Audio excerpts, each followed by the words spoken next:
Let me ask you something. You have walked out of an interview, maybe recently, maybe a few months ago, and you thought it went well. You answered everything. You had examples ready. The conversation felt very natural. And then you got an email. We have decided to move forward with another candidate. And you had no idea why. If that has happened to you more than once, I want to tell you something very important. It was not your answers, it was what your answers failed to communicate. Because here is what most of the candidates do not know. No matter how many questions an interviewer asks, whether it is 4 questions or 40, they are only ever trying to answer 3. 3 hidden questions that sit underneath every single thing that they ask. And if your answers do not address those 3 questions, it does not matter how well you answered the ones on the surface. The decision has already been made and it is not in your favor. Today, I am going to tell you what those 3 questions are, why most of the candidates never ever address them, and exactly how to answer them with word for word examples you can use in your next interview. Let me tell you what I was actually doing when I interviewed candidates as a senior leader and as a chief operating officer. I was not listening for the perfect answer. I was not waiting to be impressed by your star format. I was not keeping score of how many examples you had prepared. I was trying to answer 3 questions. And in most interviews, I had made up my mind on all these 3 within the first 15 minutes. Yes, first 15 minutes.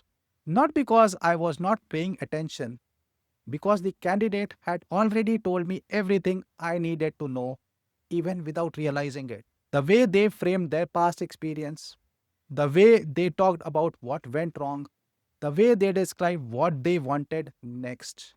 Every word was answering my 3 questions. The problem is, they were often answering them in the wrong direction.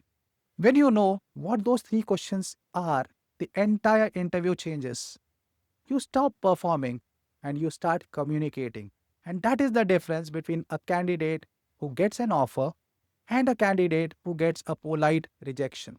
Most of the interview advice tells you how to prepare your stories, build your star examples, research the companies, have the 5 strengths and a weakness ready, practice your answers in the mirror. Well, that advice is not wrong, but it is a little incomplete. And the gap between not wrong and complete is exactly where the most of the interviews are lost.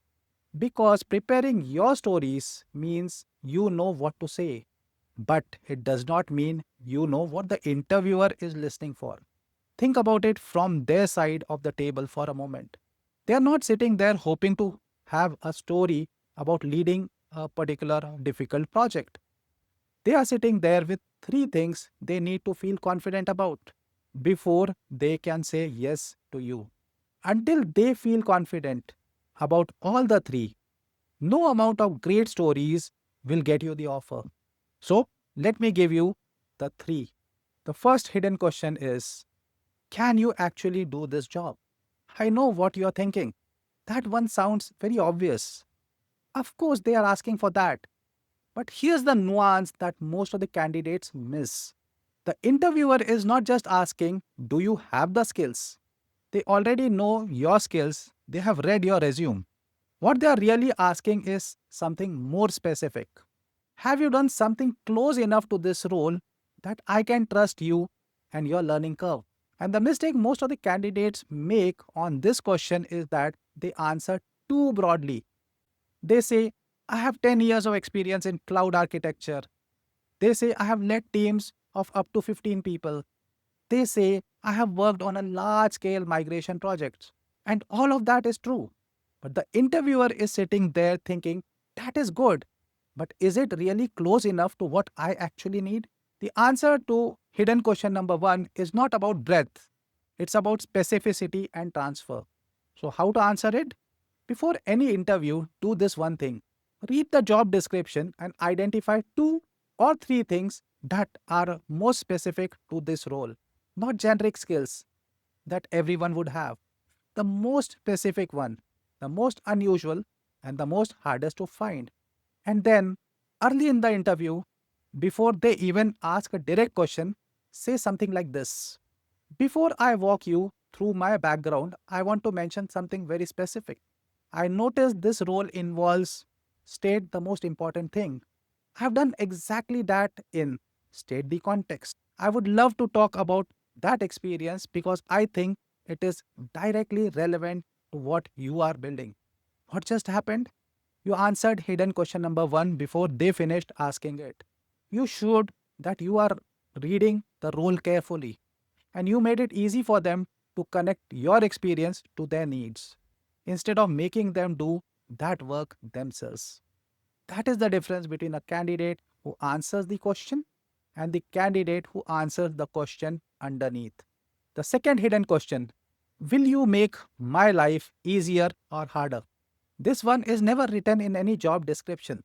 No interviewer will ever say it loud to you, but it is running in the background of every interview, and it is often the one that kills an otherwise strong candidate. And here's the reality: the person interviewing you, maybe your potential manager, is not just hiring a skill set, they are hiring someone they are going to work very closely with, someone they will have to give feedback to, someone they will have to defend in leadership meetings, someone who will either reduce their load or add to it. And as they listen to you speak, they are unconsciously asking, is this person going to need a lot of managing? Are they going to escalate every single problem to me? Are they going to create friction within the team members? Or are they the kind of person who walks in, figures it out, and makes the team better? The candidate who gets the offer is always almost the one who made the interviewer feel less stressed, not more. The two things that signal harder without you realizing are: signal number 1, talking about your past employer or manager negatively. I hear this constantly in interviews I have sat in. My previous company has a very toxic culture. My manager was not very supportive. The team was quite dysfunctional. Even if every word of that is true, what the interviewer hears is, this person will talk about us the same way someday. Well, that's a risk, and people do not hire risk. Signal number 2: answers that are already about all about you. When asked, why do you want this role? Answering entirely with what you want to gain. Like, I want to grow my leadership skills, I want exposure to a larger organization, or I want to work on more complex problems. All of that may be true, but the interviewer is thinking, what does any of that do for me? So, how to answer that? Reframe your why to include what you bring. Like, I'm drawn to this role because the problem you are trying to solve, that is scaling the platform without losing delivery velocity, is something I have worked before. I know what the hardest parts look like, and I think I can help you and your team move faster on the decisions that tend to slow things down. You still talked about what you want, but you wrapped it in what they get, and that is the language that answers the hidden question number 2. So you have the first two hidden questions. Can you do this job? And are you answering with specificity and not breadth? Will you make my life harder or easier? And are you framing your value in terms of their world, not yours? The third one is the question that most senior candidates think they are answering, but almost never are. It is the one that determines whether you get hired as a contributor or as a leader. And for anyone in this audience who is interviewing for a role with the word manager, lead, director, or head of in the title, this question is the one that matters the most. The third hidden question is, are you ready for this level? Not, are you capable? Not, have you done things like this before? Are you ready to operate at the level this role demands right now? This question is almost never asked directly, but it is answered by you through the entire interview. And the signal the interviewer is looking for is very specific.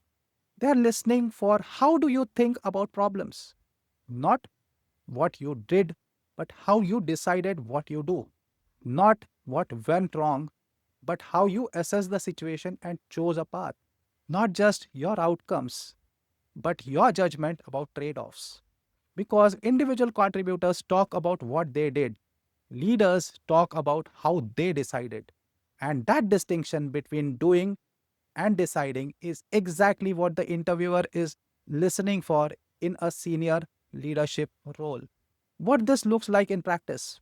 Candidate answering at the wrong level sounds like this. We had a major incident with the production system. I worked through the night with the team and we resolved it by 4 a.m. The client was satisfied with how we handled it.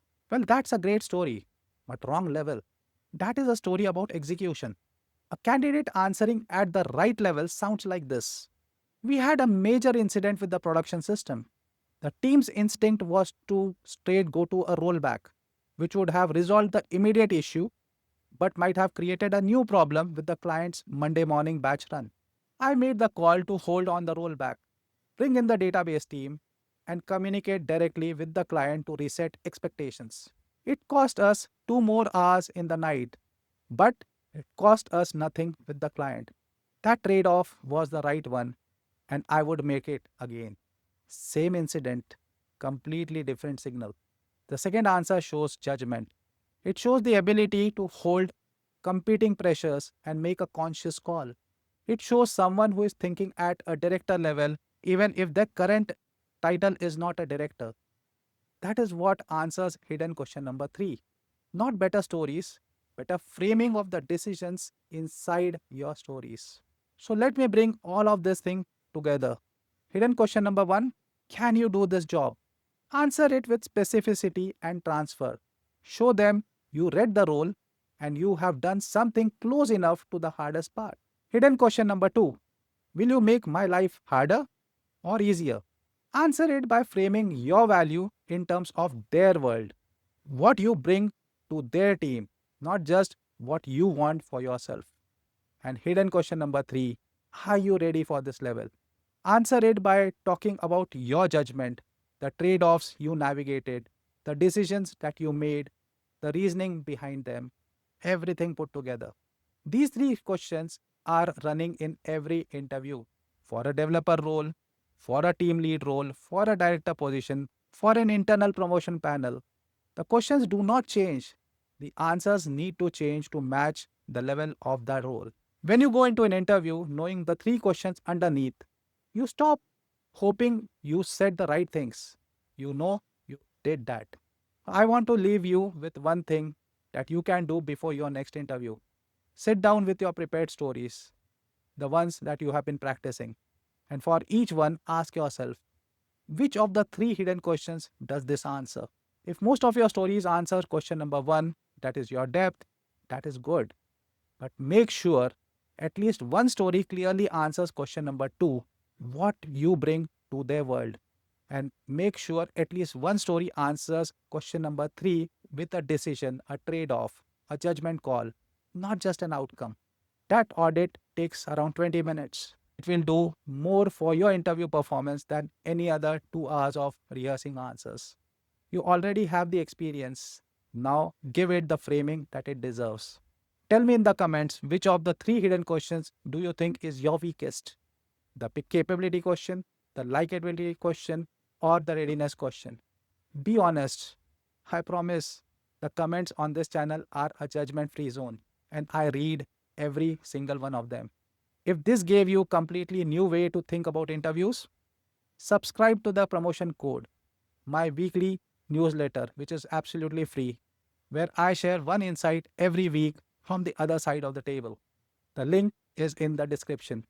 And if you want to go deeper on the communication piece, the way you actually phrase your answers, watch my video on how to stop saying, I think in meetings and start sounding like a leader.